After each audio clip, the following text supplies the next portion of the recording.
In Creo 9010, Creo Simulation Live is now capable of simulating small amounts of sliding contact. For this assembly, let's load the top and hold the ends and simulate using the defaults in CSL.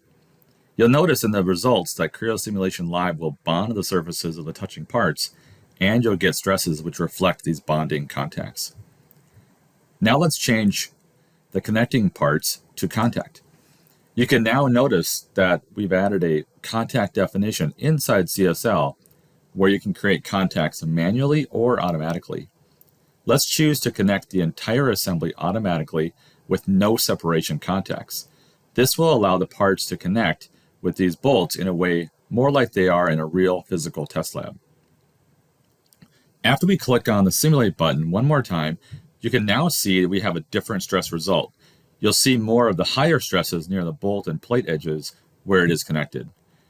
With this capability in Creo Simulation Live, you can more realistically simulate structures and get higher accuracy.